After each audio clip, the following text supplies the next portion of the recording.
Bonjour à tous, merci de nous retrouver aujourd'hui avec Damien Mérite, qui est apiculteur, éleveur, formateur et auteur, qui habite dans le Tarn. Donc, merci Damien d'avoir accepté mon invitation à cet événement en ligne qui s'appelle Apiculture et conscience, coopérer avec les abeilles.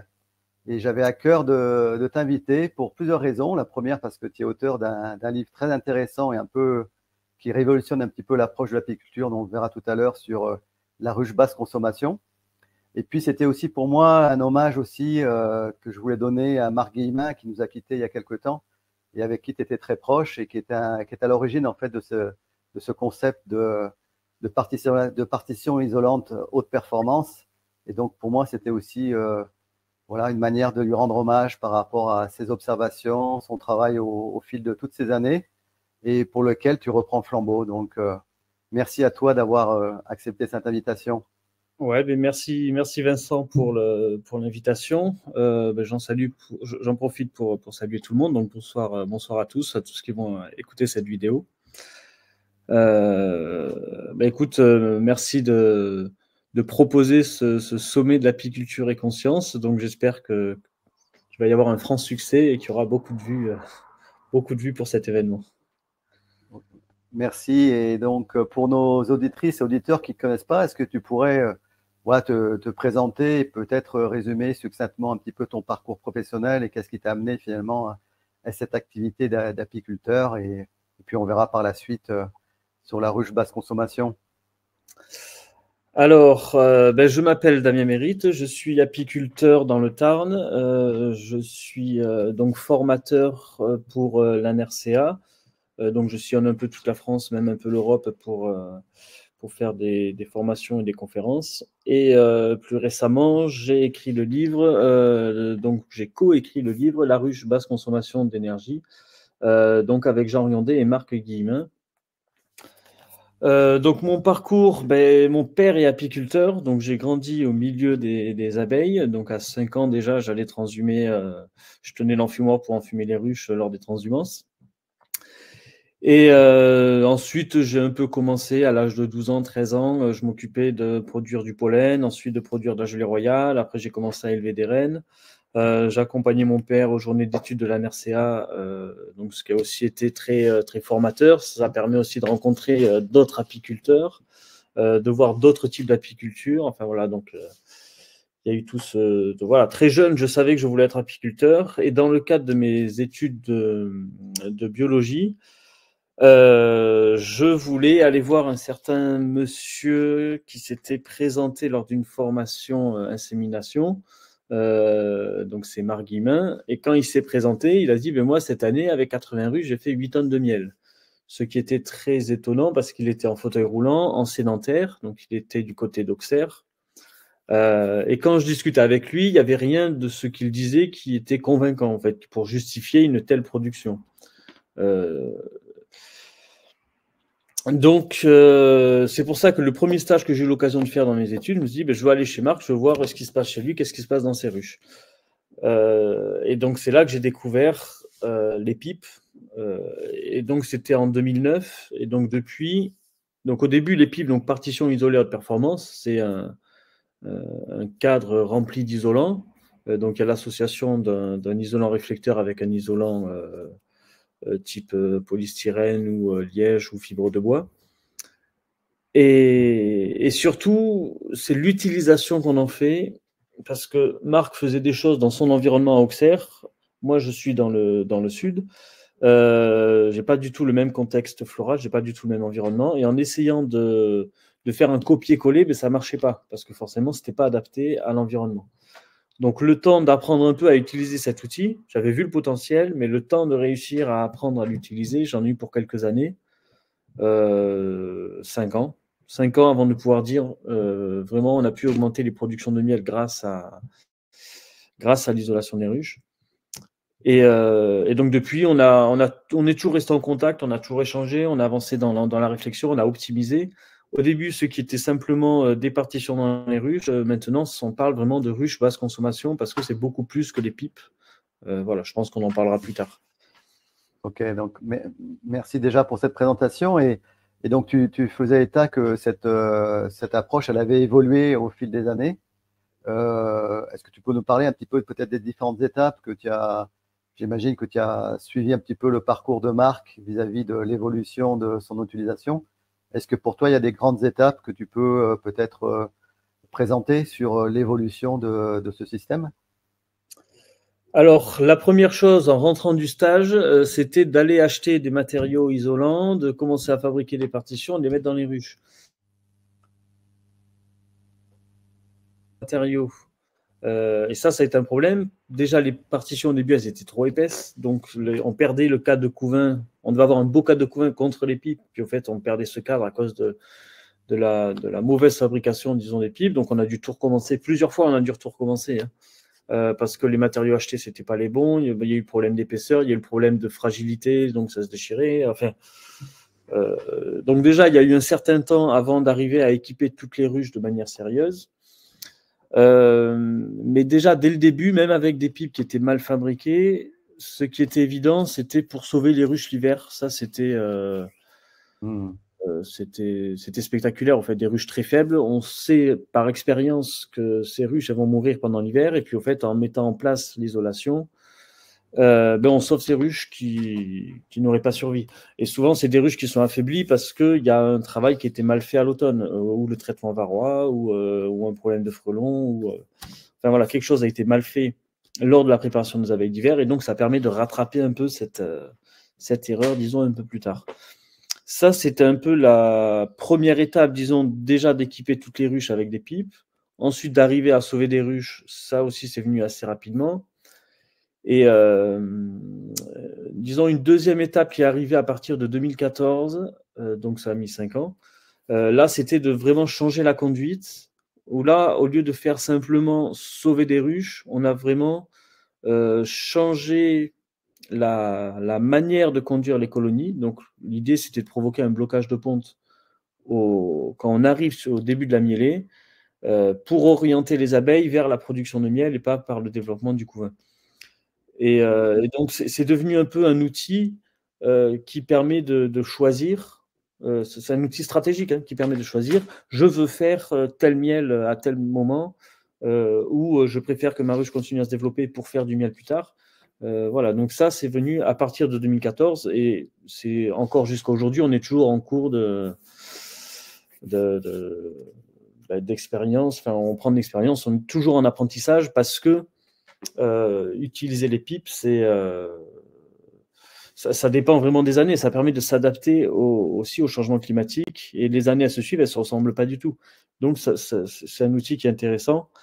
Et je précise quand même qu'au début, c'était juste 2 pipes. Et puis après, à partir de 2015-2016, on a commencé à isoler un peu plus l'isolation supérieure. Donc, mettre ce qu'on appelle des coussins 6 cm d'isolant directement sur la tête des cadres.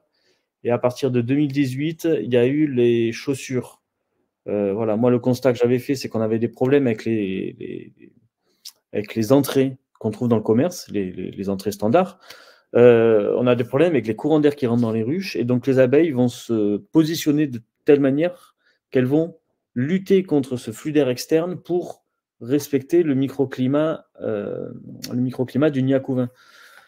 Et donc, elles dépensent une grande énergie par rapport à ça. Donc, le fait de mettre la chaussure, c'est un plateau intermédiaire qui est positionné entre le plancher et le corps, qui permet de respecter un peu le microclimat du nid à couvain.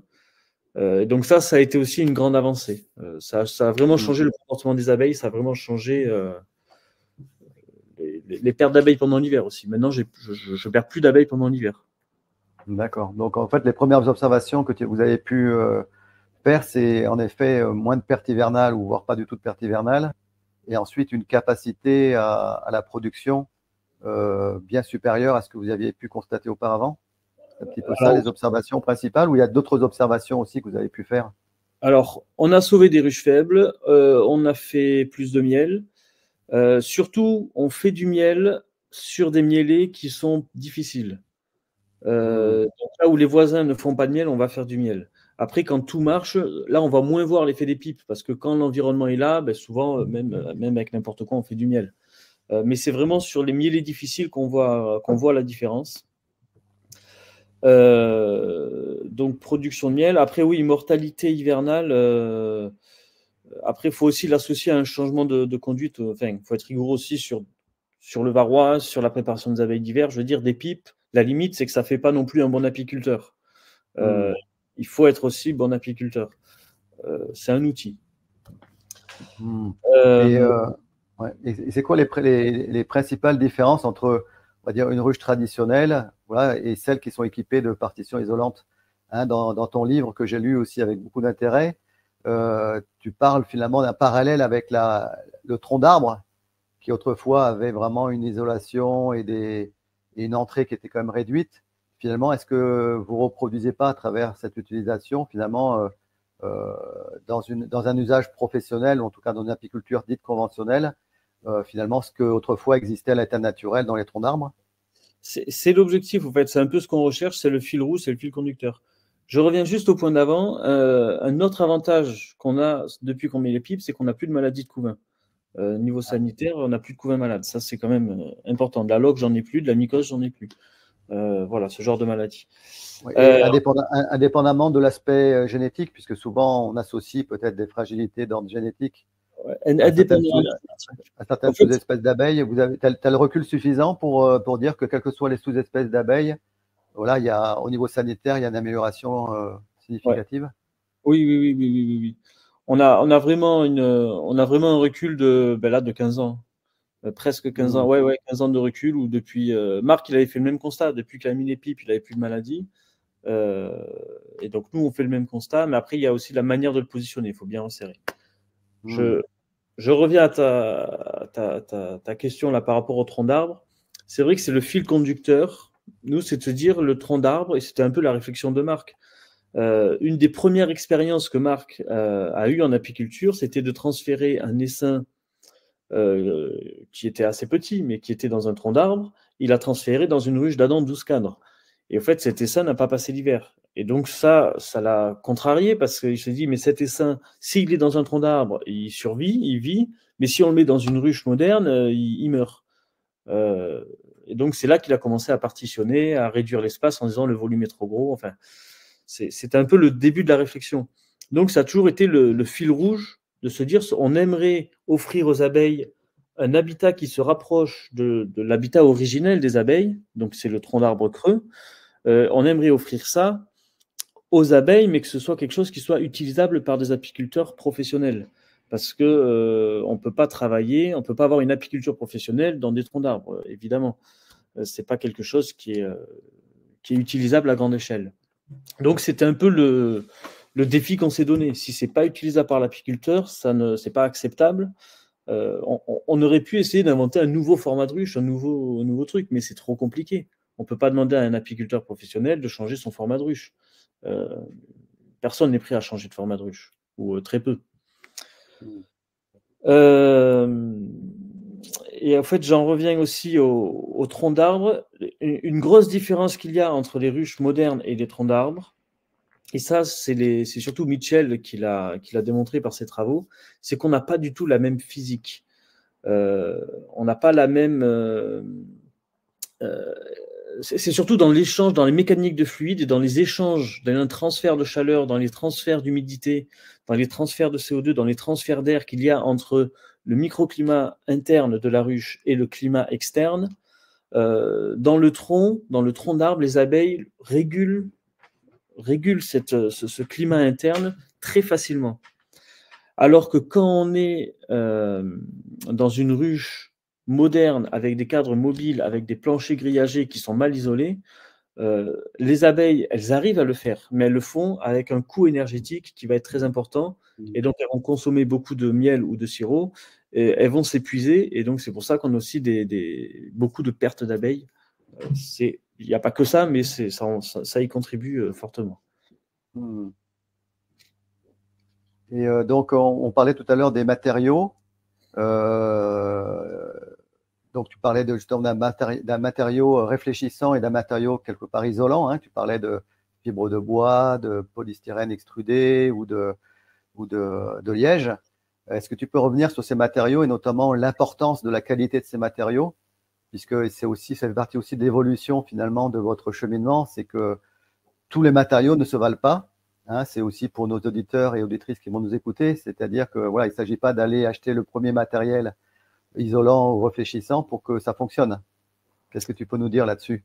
Alors, déjà, Marc, il a testé beaucoup de matériaux. Dès qu'il y avait un truc un peu brillant, dès qu'il y avait un matériau un peu isolant, il prenait, il mettait dans les ruches.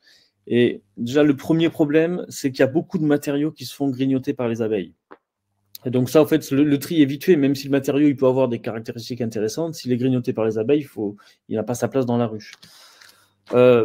Donc ensuite, Marc en était arrivé à utiliser une référence bien précise qui était le XLMAT.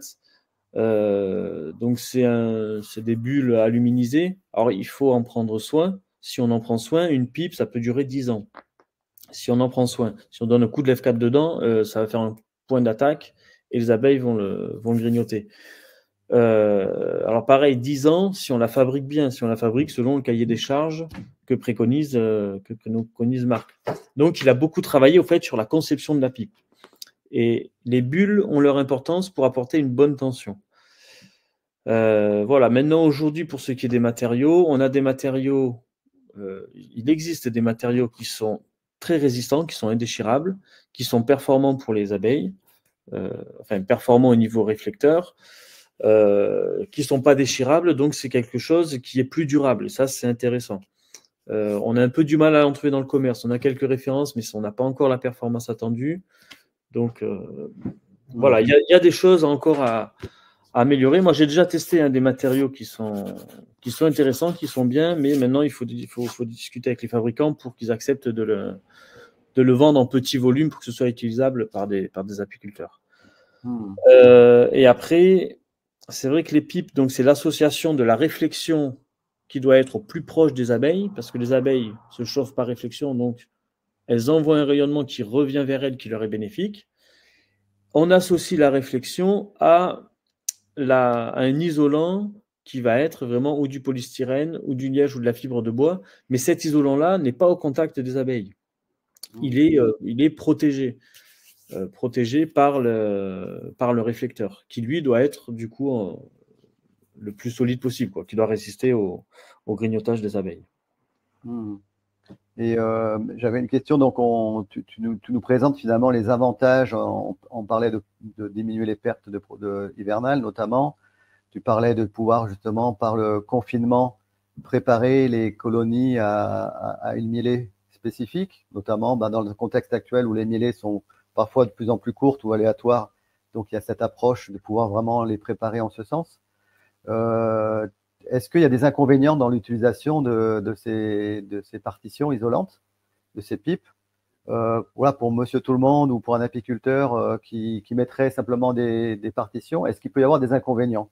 Ou est-ce qu'il y a vraiment une méthodologie à prendre en compte, notamment celle que tu présentes dans cet ouvrage? Voilà, est-ce qu'il y a des inconvénients finalement à l'utilisation de ces partitions, selon toi? Si on met mal en œuvre l'isolation dans les ruches, on peut observer des problèmes de surcondensation, où on peut observer je pourrais dire peut-être des surconsommations hivernales, mais si on observe des surconsommations ou des problèmes de condensation, c'est qu'on n'a pas bien respecté au fait le mode d'emploi, le protocole. Et en fait, chaque détail est important. C'est une succession de détails. Alors, on a essayé de faire un ouvrage qui se veut un peu grand public, en présentant différentes méthodes, mais même si en réalité, pour moi, c'est plus important de comprendre les clés biologiques qu'il y a derrière et de se les approprier pour les adapter à son environnement, à sa génétique, à ses objectifs, à sa conduite. Voilà, ces méthodes, parce qu'on présente 2 méthodes dans le livre, c'est plutôt des méthodes pour être, disons, pour le pratiquer facilement pour monsieur tout le monde, pour des personnes qui ne sont pas experts en apiculture. Et tu parlais de clés biologiques, de clés de fonctionnement, c'est-à-dire que finalement, c'est dans la pratique apicole, il est important, au-delà finalement des techniques qui sont multiples, quel que soit le domaine de production, d'élevage, etc. Il y a quand même la compréhension, et tu es biologiste au départ, et je crois que tu mets pour te connaître un petit peu, notamment dans les interventions que tu as pu faire à l'ADA. Tu mets quand même l'accent beaucoup sur la biologie de l'abeille et sur la compréhension de ces mécanismes physiologiques. Est-ce que tu peux nous citer, par exemple, quelques éléments qui sont fondamentaux à prendre en compte? Oui, pour moi, tous les apiculteurs doivent avoir en main trois outils, quelle que soit la situation. C'est la gestion du sanitaire et donc spécialement du varroa. C'est la nutrition. Il doit bien maîtriser la nutrition de l'abeille. Et le troisième point, c'est l'isolation. Isolation, climat de la ruche. Et en fait, ces trois outils qui doivent être dans la mallette, dans la caisse à outils de l'apiculteur, et s'il maîtrise bien ces trois outils, on n'a pas de problème sur les ruches. Après, il y a des choses qu'il faut connaître. Pour moi, une clé, c'est vraiment la compréhension des corps gras chez les abeilles. Si on comprend bien l'histoire des corps gras, on va réduire considérablement les pertes hivernales. Après, il y a un autre mécanisme aussi qu'il faut connaître, enfin, voilà, qui est un peu plus compliqué. Mais si on veut s'intéresser un peu à la dynamique des abeilles, il faut comprendre le rôle qu'ont les nourrices dans la distribution de la vitellogénine au sein de la colonie, parce que c'est elles qui ont un rôle régulateur très important. Il faut comprendre l'importance de la longévité des abeilles. Et ça, c'est un problème d'apiculteur où, quand on va évaluer les ruches, on va compter le nombre de cadres de couvain. Mais au fait, compter un nombre de cadres de couvain, ça ne sert à rien. Ça ne donne aucune indication sur la dynamique à venir. Parce que pour les abeilles, on ne peut pas réfléchir en quantité, il faut réfléchir en qualité. Et donc, la clé, c'est d'avoir des abeilles qui vivent longtemps. Et c'est un peu la clé pour réussir les récoltes, c'est la clé pour réussir les élevages, c'est la clé pour bien passer l'hiver. Voilà, il faut comprendre cette histoire. Donc, j'en parle dans le livre. C'est ce qu'on appelle les abeilles d'Utinus, des abeilles à haut potentiel.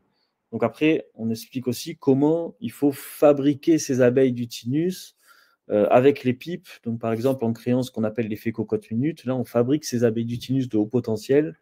C'est un peu la base, le prérequis. Puis après, on fait ce qu'on veut. Mais pour moi, ouais, ça fait partie des clés.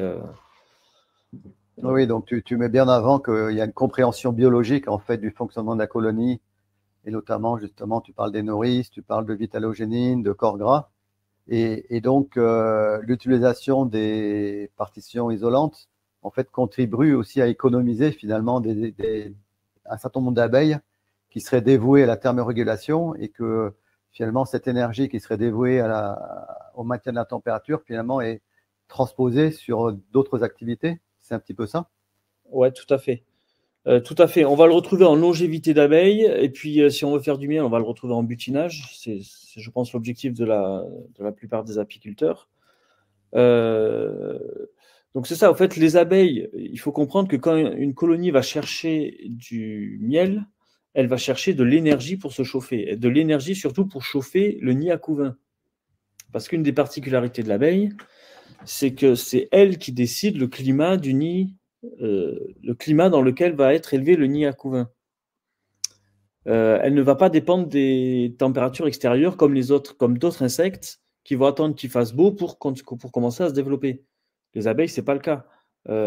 Si elles décident de se développer, elles maintiennent la température et l'hygrométrie nécessaires pour élever le couvain, et elles vont commencer l'élevage. Et donc, quelle que soit la température extérieure, on aura toujours le couvain qui sera à une température constante, à une hygrométrie constante. Ça, c'est quelque chose qu'elles régulent. Et pour faire cette régulation, elles sont prêtes à délaisser plein de tâches pour offrir au couvain des bonnes conditions d'élevage. Et alors, c'est assez bluffant, mais Jürgen Tautz, il a mesuré, et donc il a calculé que c'était 60% du miel qui rentre dans la ruche qui est destiné à chauffer le nid à couvain et chauffer la grappe hivernale. 60%. Donc, on est un peu dans une ère, avec le changement climatique, tout ça, où on est en train d'isoler nos maisons, on est en train de réfléchir différemment les habitats de nos maisons, mais ça, il faut le transposer aux abeilles. On ne peut pas avoir des ruches où en été, on ne peut même pas poser la main sur le toit parce que sinon, on se brûle. faut imaginer les abeilles en dessous, l'effort que ça leur demande de ventiler, d'aller chercher de l'eau, simplement parce que pour pas que les cires s'effondrent. Donc c'est un stress qui est terrible pour les abeilles et elles sont prêtes à délaisser la récolte du nectar en cas de stress de ce type. Donc c'est vrai en été comme en hiver. Donc vraiment, donc tu joues vraiment, l'utilisation des pipes, elle joue vraiment finalement sur une économie d'énergie en termes de thermorégulation. Et c'est en ce sens que en fait, cette énergie qui est dévouée à la température, en fait, elle est transposée sur d'autres activités de l'abeille, comme le butinage ou comme, voilà, ou comme la pollinisation, par exemple. On peut imaginer toutes sortes d'activités qu'elle peut faire. Et donc, vraiment, ce concept de partition isolante, en fait, il joue sur cet aspect-là. Oui, oui, oui, tout à fait. Et quand on parle d'énergie, pour l'apiculteur, c'est aussi une économie de sirop. C'est une économie de travail. Le budget sirop et le temps consacré à distribuer ce sirop, c'est aussi une économie pour l'apiculteur. Et il y avait, donc j'étais au séminaire de l'Adaora il y a 15 jours. Et il y avait un sondage qui était présenté par une stagiaire ou enfin quelqu'un qui avait fait une étude, un sondage pour demander aux apiculteurs, par rapport au changement climatique, quelles seront les actions à mettre en œuvre pour lutter contre ce changement climatique. Et donc, sur les apiculteurs, donc il y avait 15 apiculteurs interrogés, sur les 15 ont répondu le nourrissement. Mais sur les 15, il y en a un seul qui a répondu l'isolation. Et alors peut-être que l'échantillon n'est pas représentatif, mais si on transpose ça à nos maisons, si je te dis, bon, ben maintenant on a un changement climatique, on va avoir des étés de plus en plus chauds, qu'est-ce qu'il vaut mieux faire? Est-ce qu'il vaut mieux mettre de l'argent dans des clims pour climatiser toutes les maisons, ou est-ce qu'il vaut mieux réfléchir différemment à la construction de l'habitat pour qu'on ait un habitat qui soit plus confortable et plus voilà, mieux ventilé, mieux aéré. Enfin voilà, il y a des choses à faire. Et donc le problème, c'est que j'ai l'impression qu'il y a une partie des apiculteurs, pas tout le monde, mais une partie qui raisonne pas pour leur ruche comme ils raisonnent pour leur maison. Parce que c'est évident qu'il vaut mieux changer la structure de la maison que de climatiser tout le monde dans une maison. Là, on se rend bien compte de l'économie d'énergie qu'on peut avoir, et c'est démultiplié dans les ruches. Et donc, du coup, finalement, j'en reviens au modèle de la maison, hein, la maison de nous humains ou la maison des abeilles. Donc, du coup, quelle que soit finalement sa forme, sa taille, le fait d'amener le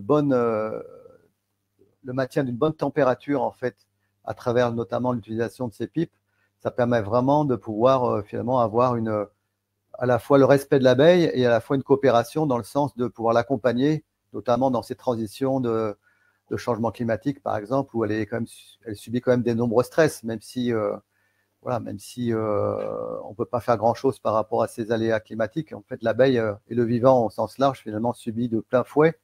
Et du fait d'amener cette partition isolante, ça me permet finalement de temporiser finalement ce stress. Ben, oui, tout à fait. Je pense qu'on ne parle pas. Enfin, peut-être que toi, tu le fais avec ton sommet apiculture et conscience, mais le bien-être animal, le bien-être de l'abeille, on n'est pas en mesure de bien l'évaluer.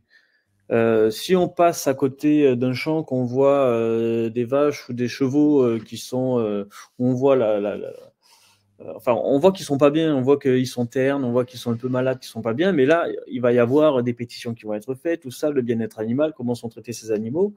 Mais pour nos abeilles, c'est la même chose. Parfois, je vois des cadres de couvain, mais les larves, elles sont desséchées au fond des alvéoles. Ça, c'est un problème d'hygrométrie dans la ruche. C'est que les abeilles, elles n'arrivent pas à réguler l'hygrométrie. Ça, c'est à cause, entre autres, des planchers grillagés. On a des planchers grillagés où on va avoir de l'air sec qui rentre dans la ruche. Les abeilles, elles souffrent de dessiccation. Et ça, on ne le voit pas.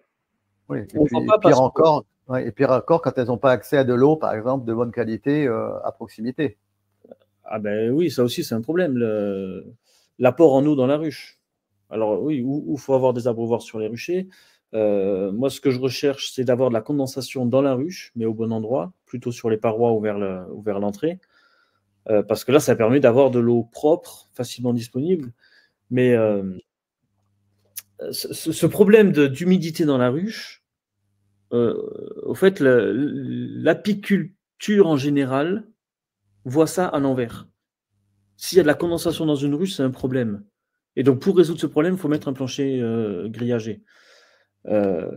Mais au fait, la démarche, personne ne s'est dit, mais pourquoi j'ai trop d'humidité dans ma ruche? Le problème, c'est qu'on a une grappe qui surconsomme. Elle surconsomme parce qu'elle doit chauffer. Une grappe qui doit beaucoup chauffer, elle va consommer beaucoup de miel. La conséquence, c'est que le métabolisme est élevé. Si elle doit fournir des gros efforts, elle va évacuer beaucoup de CO2, beaucoup d'humidité. Et cette humidité va poser un problème de surcondensation. Mais cette surcondensation, c'est un problème des ruches modernes. Ce n'est pas un problème dans les troncs d'arbres. On n'a pas cette surcondensation. Ça, c'était déjà décrit dans les années 50-60. Il y avait je me souviens qu'il y avait de la pub pour des modèles de ruches qui étaient plus respectueuses de la forme du tronc d'arbre. Et ils mettaient en avant le fait que dans les ruches modernes, on a des problèmes de surcondensation qu'on n'a pas dans les troncs d'arbres, qu'on n'a pas si on a un habitat différent. Je ne sais plus quelle était ta question. Non, mais c'était juste un constat que le fait d'apporter de l'isolation, ça permettait de contribuer, en tout cas, dans le cadre du réchauffement climatique, justement à limiter toute l'énergie qui était consacrée à ça. Au même titre que tu parlais des maisons, il vaut mieux finalement isoler bien nos maisons de manière passive plutôt que de mettre finalement encore en place des clims qui vont encore consommer et avec tout ce que ça induit derrière. Donc on pourrait très bien transposer en fait cette représentation de nos maisons finalement à l'habitat de la colonie d'abeilles. Tout à fait. Tout à fait. Alors la réflexion de se dire, au lieu de nourrir, donc quand on nourrit, on apporte du chauffage, on apporte du fioul dans la ruche. Au lieu de se dire, au lieu de nourrir, je vais isoler, ça c'est la démarche à avoir. Mais maintenant, dans la mise en œuvre, on n'isole pas une ruche comme on isole une maison, pour une raison très simple, c'est que les abeilles ne se chauffent pas comme nous, on se chauffe. Voilà. Et donc c'est là qu'il faut comprendre la biologie de l'abeille pour mettre en œuvre l'isolation comme il faut, et que ce soit adapté aux abeilles. Et donc depuis que Marc a dévoilé un petit peu tout son travail et puis suivi par toutes tes expérimentations, est-ce que tu peux nous parler un petit peu des témoignages de personnes qui ont justement mis en place ce système d'isolation et quels sont leurs témoignages, quels sont les résultats qu'ils ont pu obtenir au-delà de ce que vous avez pu vous constater sur toi et Marc sur vos propres exploitations? Alors, oui, déjà, je précise que donc Marc, il était présent à tous les séminaires ANRCA ou même tous les congrès apicoles. Il se promenait en fauteuil roulant et puis il avait des isobules et des partitions partout autour de lui. Donc, il passait pas inaperçu et donc il passait son temps, il a passé des années et des années à parler des pipes à tout le monde et à tous les, voilà, de manière passionnée à toutes les personnes qui venaient le rencontrer. Et donc, quand c'était donc après son décès, j'ai fait une intervention aux journées d'études de l'ANRCA. Et il y a Jérôme Seguin qui était un jeune qui a travaillé comme salarié plusieurs années chez Marc. Et maintenant, c'est lui qui accueille la formation PIP de l'ANRCA, la formation de terrain. On l'anime ensemble, mais c'est chez lui. Il a posé la question à main levée dans une salle où il y avait 300 personnes, qui aujourd'hui a des pipes dans ses ruches. 90% de la salle a levé la main. Donc, ce travail que Marc a fait pour parler des pipes, quelque part, il a porté des fruits. C'était un travail de longue haleine, mais les apiculteurs ont essayé, ils ont vu les résultats, et donc ils ont gardé les pipes dans leur ruche. Alors après, c'est pas toujours bien mis en œuvre, c'est pas toujours bien utilisé, c'est pas toujours optimisé. Mais donc, dans les résultats, je vais partager 2 témoignages. Un premier, c'était un couple d'apiculteurs qui ont eu des problèmes parce qu'ils ont mal géré le varroa. Et donc, il y avait toute leur cheptel qui était en train de s'effondrer. Donc là, c'était quand même 400 ruches en train de s'effondrer. Ils ont vite pensé à ce que Marc leur avait parlé. Ils ont commencé à faire des pipes. Ils ont resserré toutes les colonies qui étaient en train de s'effondrer. Et bien, ils ont sauvé toutes les ruches. Et ça, c'est quand même extraordinaire de se rendre compte que là, c'est une exploitation qui est sauvée. parce qu'une exploitation qui perd 400 ruches dans l'hiver, ben, c'est dur de s'en relever. Ça, c'était une première chose. Une deuxième chose, un deuxième témoignage, c'était ben, suite à cette conférence que j'ai faite l'an dernier à la NRCA, il y a un apiculteur qui a foncé, mais tête baissée, sur 800 ruches. C'est quelque chose que je ne recommande pas d'ailleurs. Il vaut mieux y aller petit à petit pour apprendre à utiliser l'outil parce que c'est troublant au début. Mais lui, il a foncé à fond. Il a équipé ses 800 ruches dans l'hiver et il a démarré, donc cette saison, la saison 2023, il a démarré sur des. Voilà, en mettant en œuvre ce qu'on appelle les ruches RBC. Peut-être qu'il n'avait pas fait les chaussures, mais bon, il avait déjà fait le coussin, les pipes, les écharpes, tout ça. Et donc, pour lui, c'était spectaculaire au niveau des qualités de couvain, au niveau des qualités d'abeilles, au niveau de la quantité de gelée qu'il y avait dans les larves. Et en termes de dynamique printanier de population dans les ruches, c'était spectaculaire. Ce qu'il avait observé par rapport à d'habitude. Ok. Et oui, bah je reste sur tes mots de témoignage. Et malgré ce, est-ce que tu as des recommandations pour celles et ceux qui voudraient mettre en œuvre un petit peu ce dispositif? Est-ce que tu as des recommandations pratiques et techniques qui te semblent importantes à mettre en œuvre au regard de ton expérience, l'expérience qui est faite de test and learn, hein, de test et puis de regarder si ça marche, et puis il y a des échecs, puis on recommence. Donc, pour faire gagner du temps à celles et ceux qui voudraient mettre en œuvre ce dispositif, comment tu vois les choses pour les accompagner dans ce sens? Alors, la première chose à faire pour moi, c'est d'isoler la partie supérieure, de remplacer le nourrisseur par un vrai isolant de 6 cm, le nourrisseur couvre-cadre. Ça, c'est une première chose à faire. Le constat, il est quasiment immédiat. Deuxième chose, c'est de faire des pipes et de resserrer la colonie le plus possible. Si on a une colonie qui est sur 4 cadres, la resserrer sur 4 cadres pour créer une double. Enfin, du coup, on a 2 chambres. La chambre 1 qui est l'espace du nid à couvain et après la chambre 2. Et une fois qu'on a créé ça, là, on va voir. Enfin, il faut mettre en place et attendre, ne rien faire. Laisser les abeilles recréer l'homéostasie, recréer leur état d'équilibre et leur laisser le temps de changer, disons, la physiologie des abeilles. Et ensuite, on doit observer une petite explosion dans la ruche, de la chambre 1 à la chambre 2. Donc, c'est-à-dire que la reine passe en chambre 2 pour aller pondre. Bon, tout ça, c'est expliqué en détail dans le livre. Je ne vais pas l'expliquer maintenant. Mais en termes de mise en œuvre, déjà, d'isoler le dessus, faire des pipes, resserrer la grappe, bien la resserrer. Il ne faut pas mettre les pipes en les laissant en position 1 et position 10. Il faut vraiment resserrer la grappe. Et j'ai envie de dire, pour ceux qui démarrent, ceux qui voudraient démarrer maintenant, je vous recommande de commencer par les ruches les plus faibles, parce que sur ces ruches-là, c'est là qu'on se voit, c'est spectaculaire, c'est là qu'on voit vraiment l'effet. Autre chose pour ceux qui démarrent, c'est d'essayer de faire des essaims de la même manière. Vous prenez une pipe, vous resserrez, donc si vous faites un essaim sur un cadre de couvain, ça marche très bien. Il faut qu'il y ait suffisamment d'abeilles, mais ou sinon 2 cadres ou 3 cadres, mais vous resserrez le couvain et les provisions, vous les mettez à l'extérieur, en chambre 2. Alors, je précise que les abeilles, enfin, dans la construction de la pipe, les pipes étanches sur le dessus, sur les côtés, mais les abeilles passent par-dessous. Voilà, c'est un petit détail. Donc, elles passent par-dessous, elles se font des va-et-vient. Et excuse-moi de te couper, mais c'est souvent une question qu'on me pose aussi, c'est notamment du fait des provisions, qu'elles sont séparées en fait du couvain par une partition, hein, ce que tu appelles la chambre 1 avec le couvain, la chambre 2 avec les provisions. Est-ce que même pendant toute l'année et même l'hiver, les abeilles vont avoir accès à leur miel en fait et vont pouvoir se déplacer d'une chambre 1 à la chambre 2 avec la partition au milieu? Est-ce que ça, c'est, quelles que soient les conditions de température extérieure, est-ce que ce processus, il a toujours lieu ou est-ce qu'il y a des précautions à prendre par rapport à ça?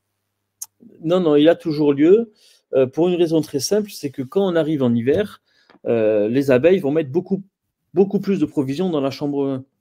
Et donc, dès qu'il fait doux, elles vont déplacer les provisions de la chambre 2 à la chambre 1. elles ne vont pas aller chercher le miel quand il fait froid. Elles vont le chercher quand il fait doux. Mais elles vont le déplacer pour le mettre dans la chambre 1. Donc après, évidemment, ça, toute apiculture doit veiller à ce qu'il y ait suffisamment de provisions pour passer l'hiver.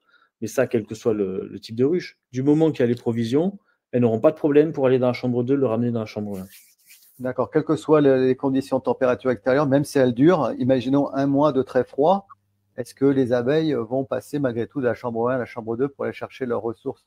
Alors, si on est dans des régions montagneuses où il fait vraiment très froid, là, il vaut mieux, moi je recommande quand même la chaussure, la chaussette. Il faut avoir le kit complet qui évite d'avoir ces courants d'air qui vont provoquer des surconsommations et qui peuvent gêner les abeilles. Si le kit est mis en place totalement, donc chaussures, chaussettes, les pipes, le coussin, l'écharpe, coussin, là, il n'y aura pas de problème.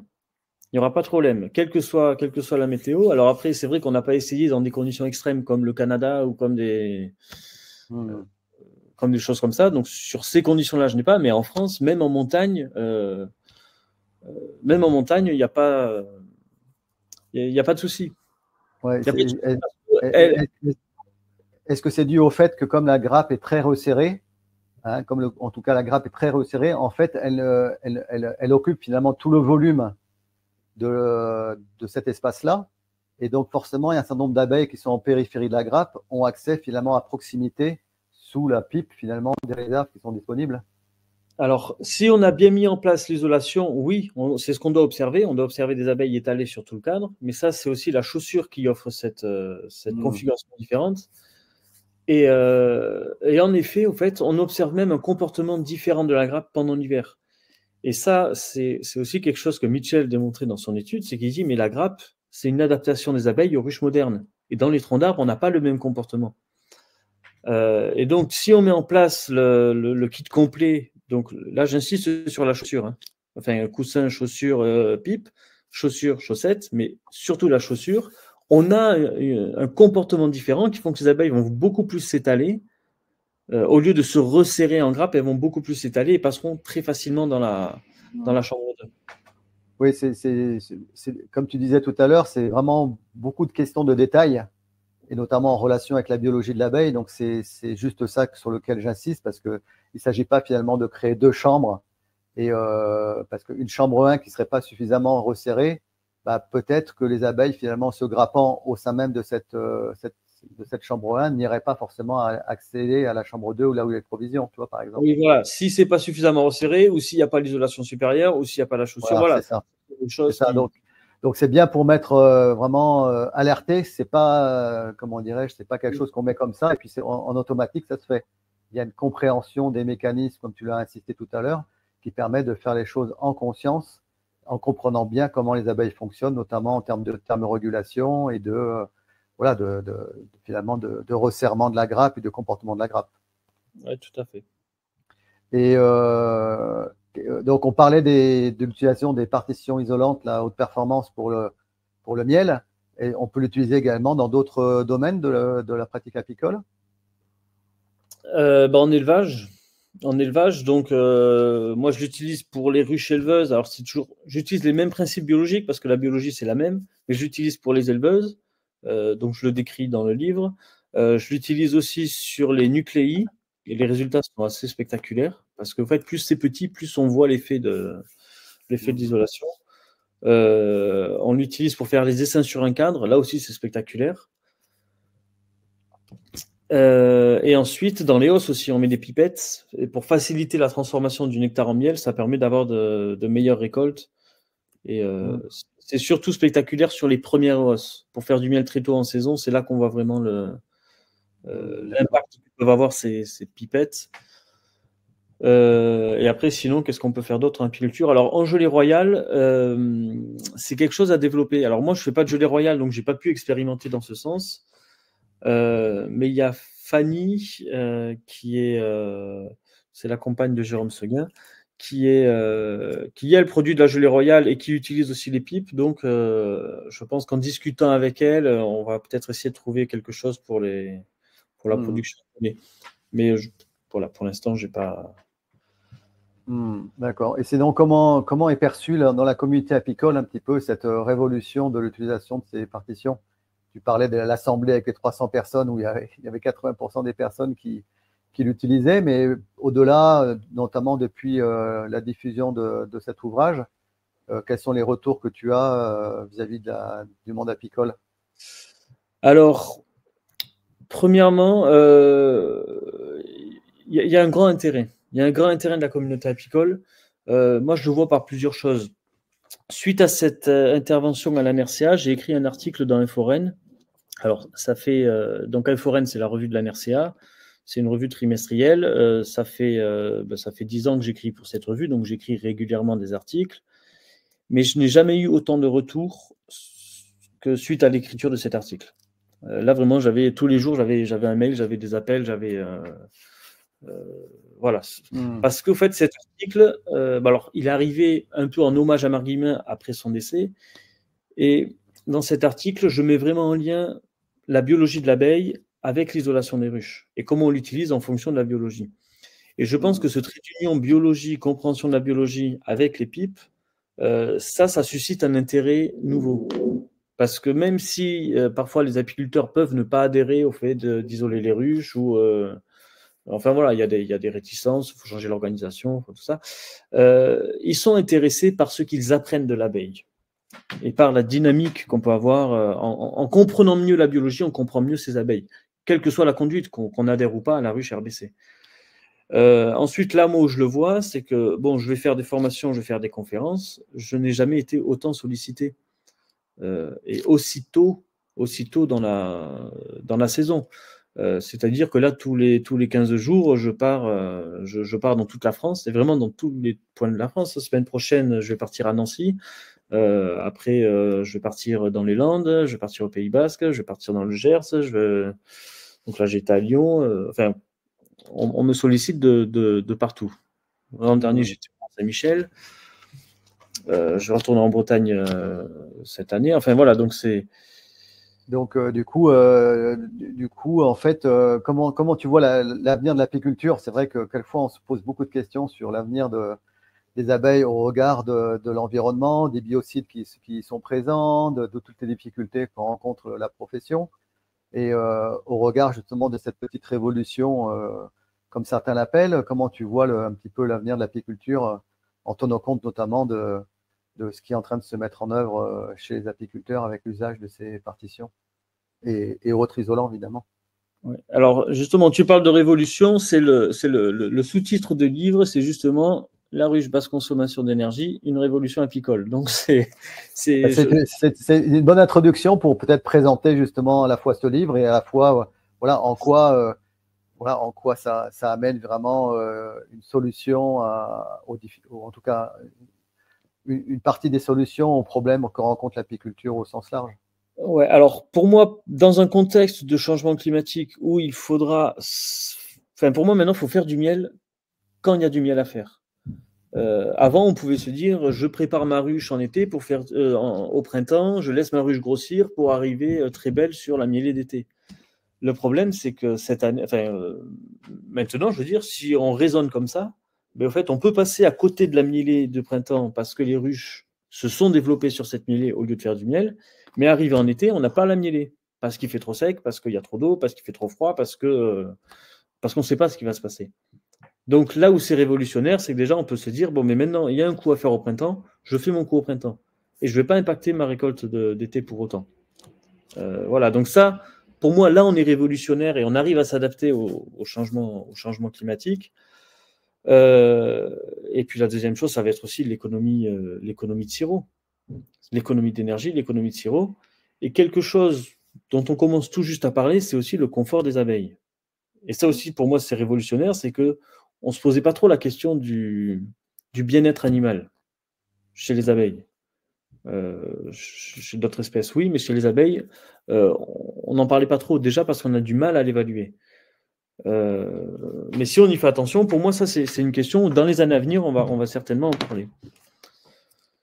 Oui, bien sûr. De plus en plus de personnes parlent du bien-être animal et notamment pour avoir discuté, et puis je vais avoir un entretien prochainement avec Mathieu Lieureau du CRCA de Toulouse. C'est partie des choses aussi qui sont prises en compte maintenant, le bien-être de l'abeille, notamment dans les expérimentations qui sont menées. Donc, comme tu le dis, je pense que puis le regard que porte aussi le public sur l'abeille et sur le monde apicole aussi est quelque chose qui va être important dans les années à venir. Hein. Oui, oui, tout à fait.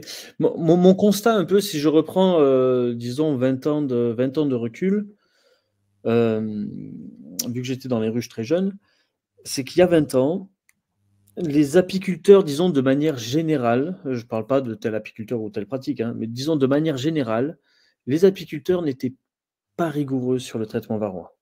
C'était mal fait. Par rapport à ce qu'on fait aujourd'hui, c'était mal fait. La technicité était moins bonne. Aujourd'hui, on a beaucoup plus de technicité. Je constate beaucoup plus une bien meilleure formation des apiculteurs sur le varroa, mais pour autant, ça ne va pas mieux. Parce qu'en fait, ça ne va pas mieux qu'il y a 20 ans. C'est parce qu'il y a 20 ans, on avait beaucoup plus de pollen, on avait plus de régularité dans les apports de pollen, et les pollens venaient compenser un peu les problèmes de varroa. Parce qu'en fait, il y a un élément central entre le varroa et le pollen.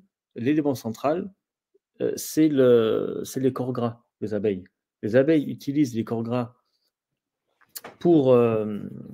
utilisent le pollen pour avoir des corps gras importants, mais le varroa vient consommer ces corps gras. Et donc, quelque part, l'affaiblissement que provoquait le varroa en réduisant la quantité de corps gras, elle était compensée par plus de pollen. Ça, c'était le cas il y a 20 ans. Sauf qu'aujourd'hui, avec les réchauffements climatiques, avec ces changements-là, on n'a plus les mêmes régularités de pollen, ce qui font que même si on est très rigoureux sur le varroa, on a ce problème de corps gras parce qu'il manque de pollen.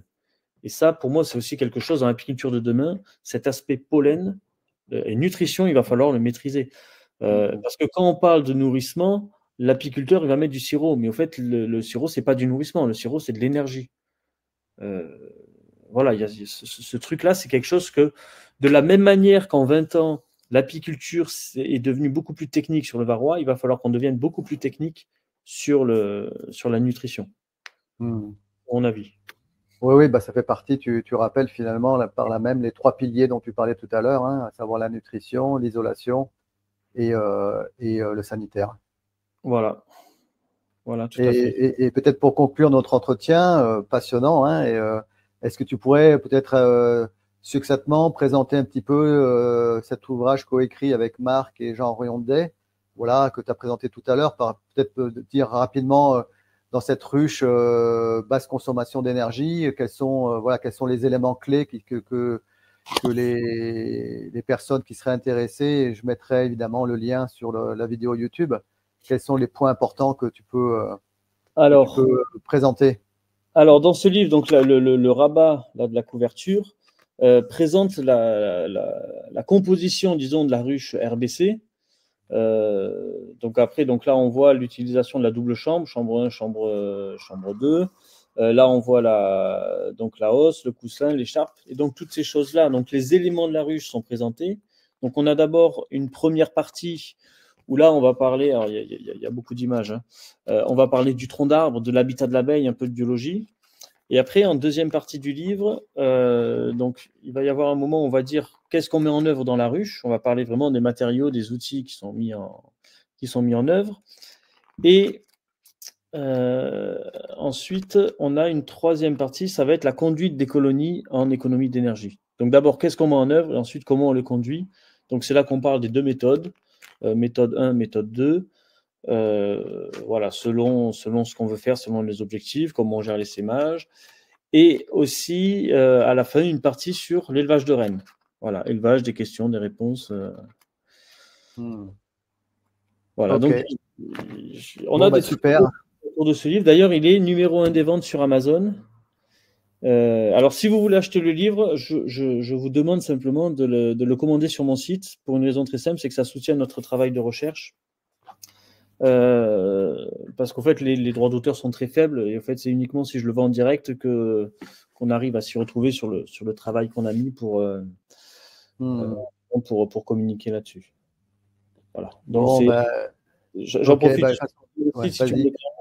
Donc, c'est www.damien-mérite-apiculture.fr.